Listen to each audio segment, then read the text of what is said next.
Helmet এক অদ্ভুত জিনিস, যখন পরার কথা তখন কেউ পরেন না। দেখা যাচ্ছে অনেকেই মাথায় হেলমেট না পরে তারা দিব্যি দু চাকা চালাচ্ছেন, আর যখন দরকার তখন আবার হেলমেট পরে ফেলছেন, নিজের নিজের মতো করে দরকার বানিয়ে নিচ্ছেন। একটা ক্লোজ সার্কিট ক্যামেরার ফুটেজ দেখুন। হেলমেট পরে এক ব্যক্তি বন্দুক দেখিয়ে লক্ষ লক্ষ টাকার ডাকাতি করে নিয়ে বেরিয়ে গেলেন।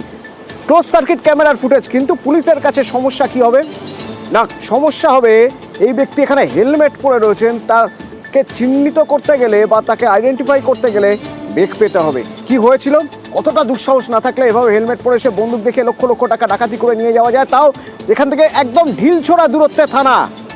কিভাবে ঘটলো এই ঘটনা, কখন ঘটলো, এখনো পর্যন্ত পুলিশের কাছে কি সূত্র রয়েছে? রকি রয়েছেন আমার সঙ্গে, বলতে পারবে রকি?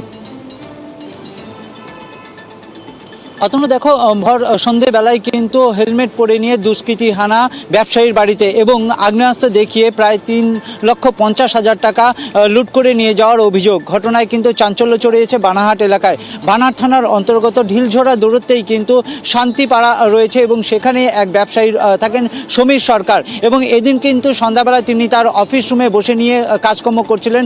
আচমকাই একজন দুষ্কৃতী ঢুকে পড়ে ঘরের ভেতরে এবং রীতিমতো তার মাথা একদম টেবিলের মধ্যে ঠেকিয়ে নিয়ে তার কোমরে গোজা যে আগ্নেয়াস্ত্র ছিল তা দেখিয়ে প্রায় 3,50,000 টাকা লুট করে নিয়ে চম্পট দেয়। এই ঘটনা চাউর হতেই কিন্তু চাঞ্চল্য ছড়িয়ে পড়ে গোটা এলাকায় এবং বানাহাট থানা পুলিশ ঘটনাস্থলে পৌঁছায়। কিন্তু সে স্থানীয় বাসিন্দারা বক্তব্য যেটা দিয়েছেন তা, যেখানে ঢিলছোড়া দূরত্বেই রয়েছে থানা এবং সেই জায়গায় যদি এ ধরনের দুষ্কৃতী হানা ঘটে তাহলে নিরাপত্তা কোথায়? এই ঘটনার পর কিন্তু তদন্তে নেমেছে বানাহাট থানা পুলিশ। যদিও সিসিটিভি ফুটেজ দেখে শনাক্ত করার চেষ্টা করা হচ্ছে সেই দুষ্কৃতীকে, এবং কি পর্যায়ে তদন্ত চলছে তা কিন্তু পরিষ্কার এখনো প্রশাসনের তরফ থেকে জানানো হয়নি। কিন্তু এলাকায় কিভাবে তদন্ত করে কিভাবে দুষ্কৃতীকে বার করে নজর থাকবে আমাদের। ধন্যবাদ রকি। 6:30 নাগাদ তো একজন হেলমেট পরা অজ্ঞাত ব্যক্তি, ওনার কোমরে আগ্নেয়াস্ত্র এবং ছিল।